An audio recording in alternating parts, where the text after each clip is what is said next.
adjustment was made was that ball didn't go into the hole for us. We got open looks. They tried to go zone. We had enough shooting out there. The ball just didn't go in. We shot over 43s tonight. I can almost guarantee that a lot of those looks we'll take again. So give our group credit for maintaining the game plan. Harden, Embiid, kept them in check. Offensive rebounds from PJ, kept that in check. Give credit for Maxey tonight. So that's part of the playoff. Someone steps up, and you hope that step up is on your end of the but give them credit. You mentioned how you knew that this was going to be a physical game when it comes to the physicality piece. What did you just make particularly in that second half, how they were able to kind of push around? Yeah, I mean, I think we were more physical throughout the course of the game. Our aggressiveness at the beginning of the game was there. I think we were definitely prepared to play, and you saw that in the first half. And it's going to be on us to continue to try to deliver the first blow. That's about as simple as I could say it. We got to enjoy hitting, and we got to hit first. Jacque, that small ball lineup in the second quarter really got you guys going. Just what was working so well, and was it just the missed shots that kind of made that unsustainable? Yeah, I mean, like I really believe it, Alex. Like I'll go back and just plan this thing through my head right now. Unfortunately, I'm doing that right now. The shots were wide open, and so this is great by our guys believing in each other and spraying that thing around, and we got some really good looks, whether that was penetration at the rim, whether that was driving kick and getting your teammate a shot. I was going to ask, are the shots that you were able to create out of the small ball lineup and the way you were able to harass Joel, does that make the disadvantage on the boards and the second chance points, those kind of things, more passable, or does it create such a disadvantage in those situations that you kind of have to peel back from it? Yeah, no, I think at the end of the day, we're trying to make up that discrepancy with our deflections and our turnovers. And so I think, you look at the shot margin 80 to 80. And so whether they offensive rebounding, that's the way they're going to get their possessions. We got to get ours from deflections and turnovers, which we were able to do. So at the end of the day, last game where they had 19 more shots than us, and today is even. So I think that's progress from our group. We just got to do it for 4 quarters, Brian. We did it for 2, my man. We're going to do it for 4. And so that's a great challenge for this group, and they should be extremely excited to go home, hear our crowd, and be able to get some games. Jacque, Royce was just 2 for 11.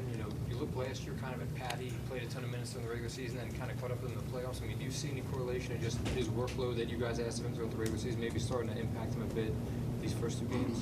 I think you're talking about Royce, correct? Yes. Yeah, I think he had Embiid a lot of the night. And so it's like a boxing match a little bit where you can spar all you want to, but when you start leaning up against a guy and that resistance that he had, which he was unbelievable for us throughout the course of the night, that just wears on you a little bit. So I love the shots that Royce took. We want him to take them again, and he did a heck of a job on both ends of the floor tonight. Jacque, what was happening with Cam in the first half and then the second half? He was extremely aggressive. We talked about that before the game. All those kick-aheads, his ability to take the ball off the bounce, his ability to shoot the basketball. We encouraged him to do that, and he was extremely aggressive, which was great for our group. In the second half, it looked like they started sending 2 at him, started blitzing them, and I feel like sometimes playoff basketball is dependent on taking away another team's scoring options, right? And they tend to have, it seems like they just have, like, you guys try to take away Joel, try to take away James, and they have Maxey who goes off. Is that kind of where it kind of boils down to? They have a lot of different options, and you guys are trying to figure out who can fill that role?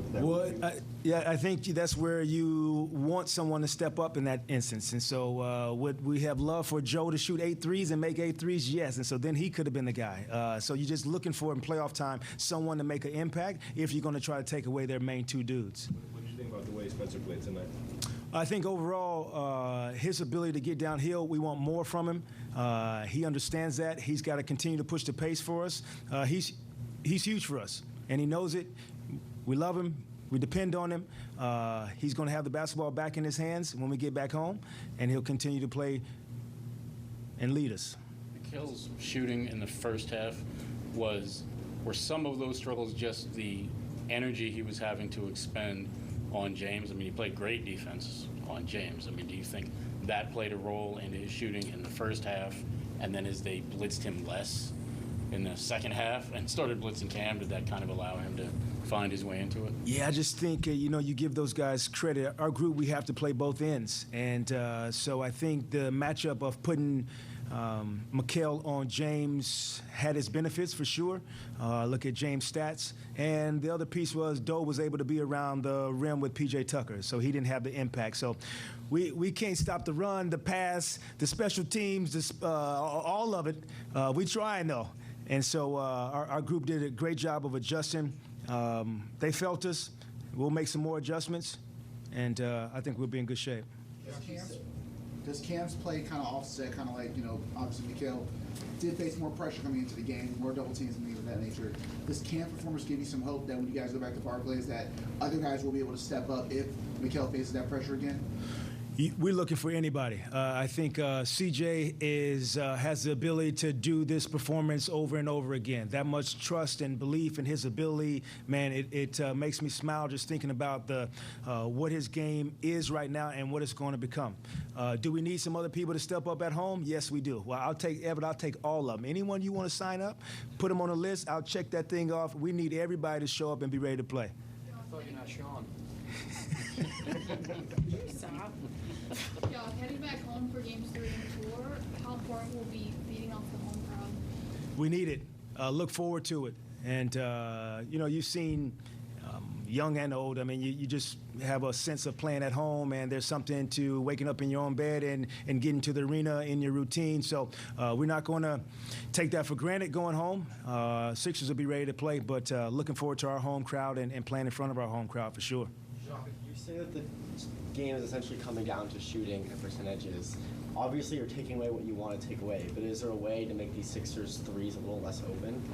It's just going to depend who take those things. At the end of the night, there's a group that we have that we're okay taking those shots. Just the percentages-wise, that's how it's going to be. Because what you have to take into effect is Joel doesn't only score, but the foul component, and then the way the game is played at their pace. So trying to speed them up a little bit, which was in our benefit. We created some turnovers. That allows us to get out in transition. So we're just looking at the whole piece of this thing. I wish we could take it all away and dictate who was going to take the shot every time. It's just part of analytically taking some gambles sometimes and just almost trying to dictate who we want to make the shot. And I assume you're thinking about that group of shooters that you want when you're picking who to double team off of on the perimeter, right? For sure. And so, but sometimes that's negated by who they have on the floor, which is tough. So you wish there was an answer for all of it, but you give credit for their group of putting different dudes on the floor. But then we got to use that advantage to our advantage on the other end. And so who do they have on the floor? Who can we go at, and who can we make shots on the other end? You guys are in an offensive rut like you were in the second half. Is there any thought of going to Cam Thomas, or is he a guy that you would love to give a shot in this series? I just thought if I felt like we were struggling to get looks, maybe that could be an answer. But I thought we got looks, and I thought they were makeable shots. And so is Cam on my, the back of my brain? Yes, and he knows that. And could he play when we get back to Brooklyn? Yes. But I didn't think we were struggling to get looks. The ball just didn't go in. Last one.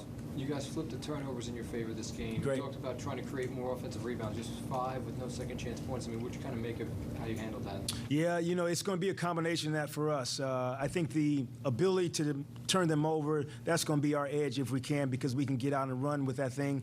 The offensive rebounds for us is going to be opportunistic. When we play small, Day'Ron doesn't play tonight. He's a big part of our offensive rebounding. He really is our offensive rebounding, to be honest with you, But when we play small, we're thinking about playing fast. We're thinking about shooting threes. We're thinking about getting an advantage on the other end, which we did tonight. All right, guys.